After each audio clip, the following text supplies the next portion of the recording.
Real ഇൻഫോബിറ്റ്സിൻ്റെ പുതിയൊരു വീഡിയോയിലേക്ക് എല്ലാവർക്കും സ്വാഗതം. ലേറ്റസ്റ്റ് ആയിട്ടുള്ള അപ്ഡേഷനുകൾക്കും മറ്റ് സർക്കാർ അറിയിപ്പുകൾക്കും റിയൽ ഇൻഫോബിറ്റ്സ് എന്ന യൂട്യൂബ് ചാനൽ സബ്സ്ക്രൈബ് ചെയ്യുക. വീഡിയോ ലൈക്ക് ചെയ്ത് ഷെയർ ചെയ്യുക. ഇനി കേരളത്തിൽ പഴയ പോലെ ഭൂമി വാങ്ങാനും വിൽക്കാനും പറ്റില്ല. വരുന്നത് വലിയ മാറ്റമാണ്. ഭൂമി വാങ്ങാനും വിൽക്കാനും പുതിയ നടപടിക്രമങ്ങൾ വരികയാണ്. ഇത് സംബന്ധിച്ച് റവന്യൂ വകുപ്പ് പുതിയ മാർഗനിർദ്ദേശങ്ങൾ പുറത്തിറക്കി. ഡിജിറ്റൽ റീസർവേകൾ പൂർത്തിയാക്കിയ വില്ലേജുകളിൽ നിന്നും ഭൂമി വാങ്ങാനും വിൽക്കാനും എൻ്റെ ഭൂമി പോർട്ടൽ വഴി അപേക്ഷിക്കണം.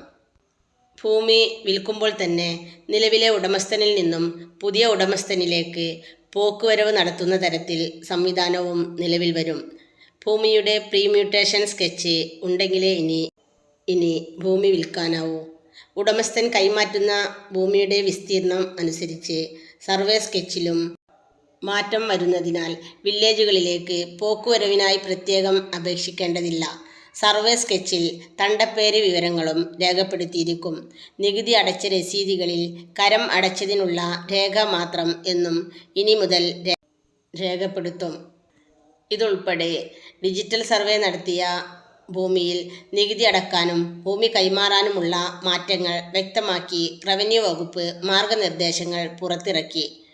ഡിജിറ്റൽ സർവേ പൂർത്തിയാക്കിയ വില്ലേജുകളിൽ നികുതി സ്വീകരിക്കുന്നത് ഡിജിറ്റൽ ബേസിക് ടാക്സ് രജിസ്റ്റർ അടിസ്ഥാനമാക്കിയാവും. ഇതിനു മുന്നോടിയായി എൻ്റെ ഭൂമി പോർട്ടൽ വഴി അപേക്ഷിക്കുമ്പോൾ വില്ലേജ് ഓഫീസർ രേഖകളുടെ ഒറ്റത്തവണ പരിശോധന പോർട്ടലിലൂടെ പൂർത്തിയാക്കി നികുതി രസീത് അനുവദിക്കും. ഓൺലൈനായി ലഭിക്കുന്ന നികുതി രസീതിൽ പഴയതും പുതിയതുമായ സർവേ നമ്പർ അല്ലെങ്കിൽ റീസർവേ നമ്പറുകൾ ഉണ്ടാകുന്നതിനാൽ ഉടമസ്ഥനും ബാങ്ക് ഉൾപ്പെടെയുള്ള ധനകാര്യ സ്ഥാപനങ്ങൾക്കും മറ്റ് കക്ഷികൾക്കും പരിശോധിക്കാനാകും. ഡിജിറ്റൽ സർവേ രേഖകളിൽ പറയുന്ന വിസ്തൃതിക്കനുസരിച്ച് ഇനി മുതൽ ഭൂനികുതി അടക്കാം. സർവേ രേഖകളിൽ പരാതിയുള്ളവർക്ക് ഡിജിറ്റൽ ലാൻഡ് റെക്കോർഡ് മാനേജ്മെൻറ്റ് വഴി ഓൺലൈനായി രജിസ്റ്റർ ചെയ്യാം. നിലവിൽ കാസർഗോഡ് ജില്ലയിലെ ഗുജ്ജാർ വില്ലേജിൽ മാത്രമാണ് പൈലറ്റ് പദ്ധതിയായി ഡിജിറ്റൽ സർവേ പൂർത്തിയായത്.